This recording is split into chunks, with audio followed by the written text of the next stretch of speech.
आपली two wheeler व four wheeler foam wash करण्यासाठी आता राहता शहरात नव्याने सुरू झालेले अभिनय ऑटो सर्व्हिस सेंटर। या सर्व्हिस सेंटरमध्ये foam wash, diesel wash, interior cleaning, rubbing polish, headlight restoration, rubber coating, glass treatment अशा सर्व सुविधा अभिनय ऑटो सर्व्हिस मध्ये उपलब्ध। चला तर मग एक वेळ अवश्य भेट द्या। आमचा पत्ता चितळी रोड, विठ्ठल लॉन शेजारी, राहता। संपर्क 8600 07 34 33। सहकार चळवळीचे जनक पद्मश्री डॉक्टर विठ्ठलराव विखे पाटील यांच्या 124व्या जयंती दिनाचं औचित्य साधून राज्यस्तरीय साहित्य आणि कलागौरव पुरस्काराचं वितरण रवींद्र शोभणे यांच्या अध्यक्षतेखाली आणि केंद्रीय आयुष राज्यमंत्री प्रतापराव जाधव यांच्या उपस्थितीत करण्यात आलं। पुरस्काराचं हे 34वे वर्ष असून यंदाच्या वर्षी मुंबई येथील ज्येष्ठ साहित्यिक आणि विचारवंत प्रेमानंद गजवी यांना जीवन गौरव पुरस्कारानं गौरवण्यात आलं। कानपूर येथील समीर चव्हाण यांच्या अखैते झाले या ग्रंथास उत्कृष्ट साहित्य पुरस्कार, नागपूर येथील प्रफुल्ल शिलेदार यांच्या हरवलेल्या वस्तूंचे मिथक या कविता संग्रहास विशेष साहित्य पुरस्कार, संगमनेर येथील श्रीनिवास हेमाडे यांच्या तत्वभान या वैचारिक ग्रंथास अहमदनगर जिल्हा उत्कृष्ट साहित्य पुरस्कार, नेवासा येथील बाळासाहेब लबडे यांच्या काळ मेकर लाईव्ह या कादंबरीस जिल्हा विशेष साहित्य पुरस्कार, कर्जत येथील हसन शेख पाटेवाडीकर यांना कलेच्या सेवेबद्दल पद्मश्री डॉक्टर विठ्ठलराव विखे पाटील कलागौरव पुरस्कार, नाशिक येथील प्राजक्त देशमुख यांना नाट्यसेवा पुरस्कारानं सन्मानित करण्यात आलं। यावेळी डॉक्टर रवींद्र शोभणे म्हणाले की पद्मश्री डॉक्टर विठ्ठलराव विखे पाटील यांचं कार्य भारतरत्न पुरस्कारपेक्षाही मोठं आहे। त्यांना भारतरत्न पुरस्कार का मिळाला नाही असा प्रश्न उपस्थित करून क्रिकेट आणि गाण्याच्या क्षेत्रातील व्यक्तींना हा पुरस्कार मिळतो, तर पद्मश्री सारख्या व्यक्तीने संपूर्ण आयुष्य समाज व सहकारिता यासाठी झिजवलं असल्यानं त्यांनाही केंद्र सरकारने भारतरत्न पुरस्कार देण्याची मागणी अखिल भारतीय मराठी साहित्य संमेलनाचे अध्यक्ष डॉक्टर रवींद्र शोभणे यांनी साहित्य पुरस्कार वितरण समारंभात केले। पद्मश्री डॉक्टर विखे पाटील पुरस्कार हा अशा पुरस्कारांपैकीच एक आहे असे गौरवोद्गार काढून या पुरस्कारामुळे कुठेही वाद निर्माण झाले नाहीत। या पुरस्काराचा निकष अतिशय प्रांजळ आहे। ज्या पुरस्काराचं निकष प्रांजळ नव्हतं ते पुरस्कार केव्हाच बंद पडले। विखे पाटील परिवारानं 4थ्या पिढीपर्यंत ही पुरस्काराची योजना सुरू ठेवली आहे। दिवसागणिक या पुरस्काराच्या योजनेमध्ये वाढच होते। केवळ साहित्यच नाही तर नाट्य कला क्षेत्रासाठी सुद्धा ही योजना सुरू केली आहे। ही योजना नामदार विखे पाटील बंद पडू देणार नाहीत असा विश्वास त्यांनी व्यक्त केलाय।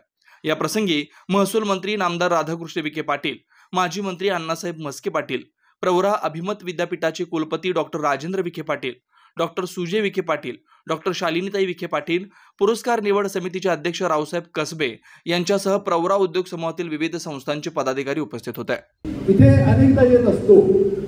आमचे राजेंद्र सनारकर आमचे मित्रच आहेत, त्यांचे अभिनंदन, त्यांचे एक नवं समीक्षेचं पुस्तक या ठिकाणी प्रकाशित झालेलं आहे।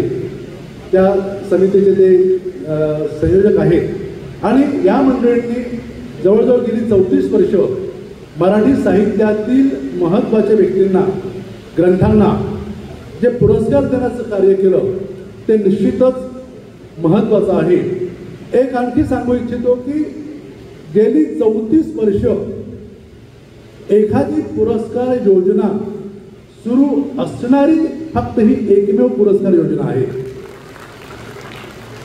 मराठी साहित्यामध्ये आम्ही वावरत असतो आणि अनेक पुरस्कार योजना या 20 वर्ष 25 वर्ष झाले की थांबतात, बंद पडतात, पण सातत्यानं 34 वर्ष पुरस्कारांची योजना आणि आज या पुरस्काराच्या मागे विखे घराण्याची 4थी पिढी आहे आणि त्यामुळं या पुरस्काराचे बळ मिळत आहे ते बळ निश्चितच महाराष्ट्राच्या दृष्टीने अत्यंत महत्त्वाचं आहे। मी नेहमी विचार करतो किंवा सातत्याने विचार करतो जेव्हा मी या संबंध परिसराचा अभ्यास करतो, या संबंध परिसराच्या संबंधात मी माहिती घेतो, तेव्हा पद्मश्री विठ्ठलराव विखे पाटील यांना त्यावेळेला किंवा त्यानंतर सुद्धा भारतरत्न का मिळू शकले नाही? कारण की पद्मश्रींचं काम हे भारतरत्नापेक्षाही मोठं काम आहे। पहिला साखर कारखाना आशियामधला जर इथे निघत असेल तर हे काम छोटं नव्हे। क्रिकेटमधल्या व्यक्तीला तुम्ही पुरस्कार भारतरत्न देता द्या, गाण्यामधल्या व्यक्तीला भारतरत्न देता द्या, हे पुरस्कार त्यांच्या कार्यकर्त्यावर तुम्ही देत आहातच, पण एखाद्या माणसाने सातत्यानं गेली 50 वर्ष आपलं आयुष्य जर झिजवलं असेल आणि त्यातून जर या संबंध भूमीचा एक उद्धार केला असेल, तर अशा व्यक्तीकरता भारत सरकारनं आज सुद्धा भारतरत्न देण्याच्या संबंधात विचार करावा, असं मी जाधव साहेब आपल्याला विनंती करेन. हा मराठी साहित्यामधल्या 2च व्यक्तींना भारतरत्न मिळालेला आहे.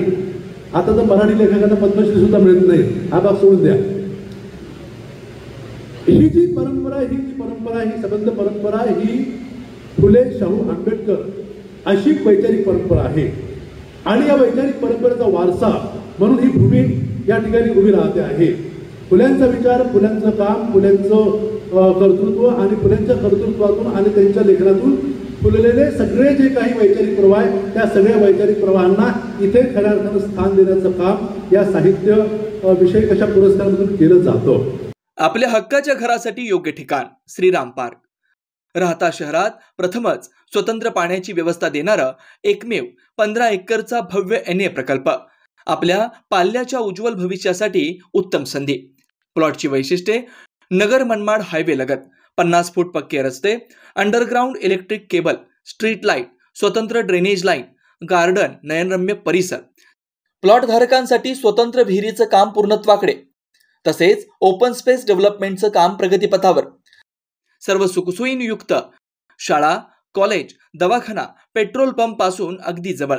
भविष्यातील राहता शहर इकडेच असणार. आजच बुकिंगसाठी संपर्क करा.